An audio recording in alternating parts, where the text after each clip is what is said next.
I believe in the bust. Most assets are going to go down other than treasuries. Mm. But so gold will correct. If 4,000 were the high, and it may not be, could just as easily be 4,500. But if 4,000 is a high, you could be back to 3,000 or below in the bust. People want a target in the bust. I go, we don't even know what the high is on the way up. So, but it'll get hit by 30% or more probably. Silver, if my target on silver is 75, if we correct from 75, that is more volatile, so that could go down, back into the below 30 or back into the 20s. Markets are moving through one of the most critical turning points in decades. Gold has broken out of its long consolidation phase, surging past previous highs with momentum that few expected. Silver, often the overlooked metal, has quietly outperformed, rising nearly 50% since April compared to gold's 21% advance. This isn't just a random rally, it's being fueled by a weaker dollar, falling interest rates, central banks buying aggressively, and rising global uncertainty. The result is a bull market in precious metals that could still have a long way to run. But as history reminds us, nothing moves in a straight line, and even the strongest bull markets face corrections. DavidHunter, a seasoned macro strategist with decades of market experience, has been vocal about this cycle. He believes gold could reach $4,000 or even higher before a sharp bust pulls it back toward $3,000 or below. Silver, with a target of $75, could also retrace deeply into the $20s. Yet beyond that volatility lies what Hunter sees as the real prize: a post-bust era that could propel gold to $20,000 and silver to $500 in the 20s and 30s. This isn't speculation, it's a framework built on monetary policy shifts, institutional momentum, and the cycles of capital rotation. So while investors must prepare for sharp corrections, they also shouldn't lose sight of the historic opportunities ahead. Now, we present the clips from DavidHunter's interview. Before we continue to discuss this, please subscribe to our channel and activate the bell icon for timely updates. Thank you, and enjoy the video. Gold was in a consolidation from basically April till recently, and it broke out, from 3,300, 3,400, broke out here, and we're at new highs again. I raised my target to 4,000 last year, or not last year, I think a couple letters ago. And I'm not going to be surprised if that proves to be low, or conservative. So I'm very bullish gold here. I'm even more bullish silver. Silver's had a great run. It's up. I just did the numbers yesterday. From April to now, gold is up 21%, I think, and silver's up 49%. So it's quietly, people haven't really noticed, but it's quietly outperforming gold as it does in a bull market. So I think silver has a long ways to go. Gold probably has a good ways to go too. So I think the weaker dollar is certainly part of that story. Lower interest rates is certainly part of that story. Global unrest and global uncertainty is certainly part of that story. And the central banks around the world gobbling up gold is certainly a piece of it too. So, and then the final piece, which people always underestimate, is the power of the momentum. It's all of a sudden the institutions are starting to notice gold, even though it's been running for years. Because it's got that momentum now, they're starting to say, hey, we have to have a piece of gold in our portfolios. I believe in the bust. Most assets are going to go down other than treasuries. Mm. But so gold will correct. If 4,000 were the high, and it may not be, could just as easily be 4,500. But if 4,000 is a high, you could be back to 3,000 or below in the bust. People want a target in the bust. I go, we don't even know what the high is on the way up. So, but it'll get hit by 30% or more probably. Silver, if my target on silver is 75, if we correct from 75, that is more volatile, so that could go down, back into the below 30 or back into the 20s. So they're not going to be straight lines. In both cases, I think this is important. In both cases, in the post-bust era, which is 2027 and beyond, I believe you'll see gold probably in the early 2030s and silver same time frame. Gold to 20,000 and silver to 500. So that's why it's important to understand that in the bust, you can have a sizable correction. So you may not want to be a buy and holder and just say, I'm going to ride through it. Because if you lose 30 to 70% of your money in the bust, you may not want to hold, you may get nervous and get out at the bottom. So it's better to get out when it's moving up. On the other hand, there is a much, much bigger upside to this post bust. Everybody's got a, including yourself just there, everybody's got a foot out the door saying, when do I exit? Right. And so what we've had here, we're just beginning an easing cycle. If the Fed is truly just beginning to cut, and that there's going to be many, many cuts between now and the end of next year, where you could see the Fed fund rate go from 4.25 here down to even zero. They don't know that yet. They have no idea that's what's coming. But if in the next 18 months that's what you're looking at, and you're early on in that, and you're at a point where it doesn't look like the economy's falling out of bed, gold's got a ways to run. Silver's got a ways to run. The stock market's got a ways to run.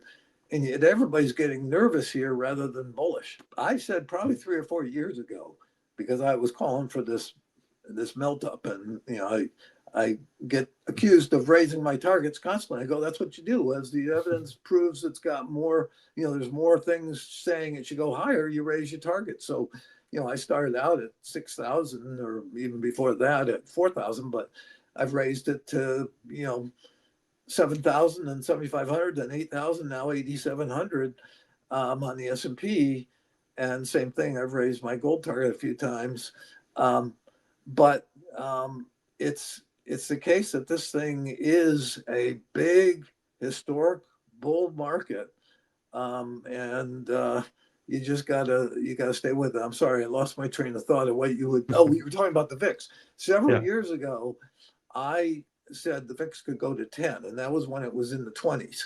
And I said if we've got, and that was when I thought the market might go to 4,800 or 5,000. I still would say that the low on the VIX, I think, is down just below 10. I think that's probably where we're headed again. So everybody gets worried when it gets down at 14, 15. I go, it can keep going, and there's no magic at 10. If it wants to go lower, it's really, it's a trading vehicle. There are times when it the market goes through a swoon, and it bounces back up over 30 and maybe over 50. But other than that, I don't use it at all to say this is the top in the market, because it can go lower. The latest jobs report revealed a revision that cut nearly 1 million jobs from the 2024 data, suggesting the labor market is weaker than many believed. This adjustment reinforces the view that the economy is nearing the end of its cycle, with risks building beneath the surface. While headline numbers may still appear stable, underlying weakness is becoming harder to ignore. Inflation, once seen as the dominant threat, is now trending lower, while the real challenge lies in slowing growth and mounting recessionary pressures. Monetary policy is shifting in response. The Fed, long criticized for being behind the curve, appears ready to cut rates, with markets debating whether the first move will be a quarter or half a point. Beyond the immediate adjustment, the signal is clear. An easing cycle is beginning. Bonds have already started to rally, anticipating not just modest cuts, but a broader shift toward lower yields. Longer-term expectations suggest that the 10-year Treasury will move toward 3% and eventually reach zero during the upcoming recession. Such a scenario would demand unprecedented monetary intervention. Historical comparisons show how the Fed's balance sheet ballooned from under $1 trillion before 2008 to $9 trillion after 2020. If the next crisis triggers $20 trillion in new QE, the implications for financial markets and the global economy will be staggering. For now, the bond market is quietly positioning ahead of Wall Street consensus, reflecting the depth of change already underway. Let's get back to the interview. This time around, there is, at least I have some concern that with such a large number, almost 1 million jobs, and it was for 2024, that maybe some games were being played to kind of prop up the economy, make it look better than it was. for the election, meaning the Biden administration may have played around a little bit. At least that's a question you have to ask. I don't have any proof, and I don't know. But frankly, yes, what the number means is we have a weaker job situation than we thought. And I've been saying for a long time that this is, the end of the cycle, and that what comes after that is going to be probably worse than 2008-9. So this kind of feeds into my belief that under the surface things aren't as good as maybe the market would have you believe, or maybe some of the statistics would have you believe. The Fed is behind the curve. I tend to agree with what Trump's saying, probably not for the same reasons, but I do believe that the Fed is overly restrictive, that the economy, as I said before, under the surface is weaker than people realize, weaker than the Fed realizes, and that inflation is trending down, not up. So I believe they should have been cutting rates well before this. I think we'll probably see a quarter point cut next week, but it could be a half, given PPI came out today, below expectations, actually below zero for the monthly print. And it does tell you, at least based on that number, that inflation is not the issue here, that jobs are the bigger issue. So the Fed is starting to recognize that. I think we will see, a cut for sure next week. Tomorrow is CPI, so if that comes in line or better than expectations, meaning weaker, that could push us to a half point cut. But either way, basically a Fed cut means that the Fed is becoming a wind at your back as an investor. It's not so much that quarter point or half point is going to make a huge difference, but it does send a message to both the bond market and the stock market that the Fed is in easing mode, or is beginning in easing mode. And I think that is the case, that they will be cutting after that. As I say, I think the economy is going to continue to trend down towards recession, and ultimately something worse than recession, meaning a global bust, and that inflation is going to trend down into, ultimately, when we get the bust, actual deflation. So I was not ever in the camp of thinking that inflation was ticking back up and that we were going to have, a higher inflation, a bigger problem there. I think it's going the other way. Yeah, I think the bond market has begun a big bull move. It has turned in the last, I don't know, couple months, since May, I think. And my expectation is that we will have sub 3, maybe 2.5% as we enter the bust. And when we go into the bust, which is next year sometime, we'll see rates drop all the way to zero. And I'm talking about the 10-year rate could fall to zero. And at the same time, you could have short rates in negative territory then. So, I'm not so worried about the interim rate. Is it going to be 3%? Is it going to be 2.5%? The point is that we're at 406, I think, today, and we're heading towards 3%. I think we'll be there this year, and maybe below. So, and then from there, keep trending down to zero. The reason I can say zero in the bust is because I think the Fed ultimately, since it waited so long and since we have so much leverage in the system, we're going to have a free-falling financial system similar to 2008-9, except worse. And that means there's going to be so much money printed in response to that. I've said for a long time we could see as much as 20 trillion in new QE out of the Fed, and proportionally similar out of every central bank in the country. So, we're at 406 now. We were, at 470 several months ago, earlier this year. And if we're going to zero, that's a huge move in the bond market.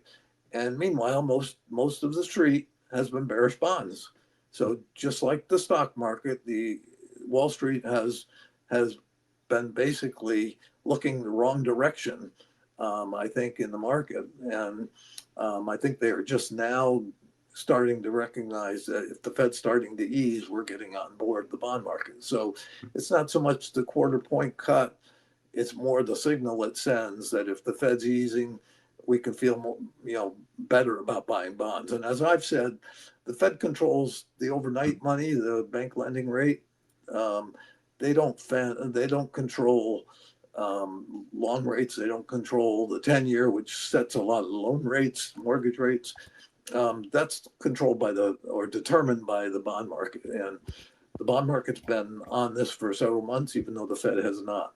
Long bonds going up and the short rates coming down, and that, because of all the supply of debt that has to be financed, it's going to keep long rates moving up. And I've disagreed with that throughout the last many months. And I vehemently disagree with it. I think long bond is going to come down with the rest of the market. They're just wrong. I mean, I understand their worry. They think the foreign investor has walked away from the treasury market. They don't want our bonds anymore. At least China doesn't, and others don't. So they don't see the buyer there. They see, the big supply of treasuries having to come out every month, and in big supply to have to sell those bonds. That puts pressure on rates upward. So I understand where they're coming from.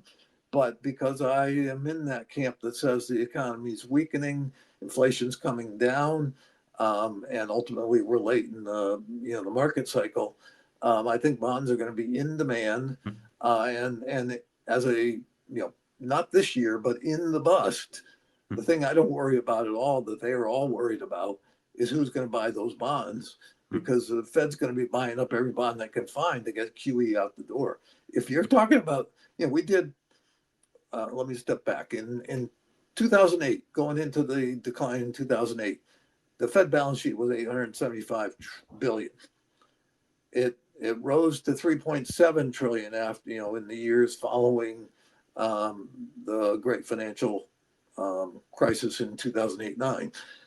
And then 2020 hit, and it rose to $9 trillion. So the balance sheet went from $875 billion. And it's backed off now to $6 trillion. They've been tightening for 3 years. If we're going to 30 trillion, if we go up 20 some odd trillion to 30 trillion, that's beyond anybody's ability to comprehend. I mean, that's just, the 5 trillion was beyond it, and now this could be 4 times that or more.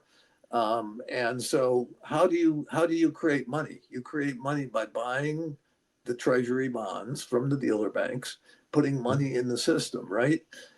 So even if the treasury is I am not worried about who's going to buy the bonds. And I'm not worried as a result, I'm not worried about rates going up. Rates are going to be going down, and going down big. The financial landscape is entering a period where shifts are accelerating, and the signals are becoming increasingly difficult to ignore. We've seen time and again that when markets reach late cycle dynamics, optimism collides with reality. Underneath the surface, vulnerabilities are building, whether it's in credit markets, employment, or the structure of global liquidity. These are not isolated challenges, but part of a broader pattern that always unfolds when excessive leverage meets slowing momentum. Periods like this remind us that wealth is preserved not by chasing every rally, but by understanding the cycle and positioning before the crowd reacts. Caution and discipline are often underrated in bull phases, yet history shows they are the foundation for capitalizing on what comes next. It's the ability to recognize the setup before the headlines shift that separates those who protect and grow their capital from those who get caught unprepared. As we move forward, the environment is likely to be more volatile, with larger swings and sharper corrections. If you found this analysis valuable, make sure to like this video, subscribe to the channel, and share your thoughts in the comments below. Your support helps us keep bringing you deeper insights into the forces shaping global markets.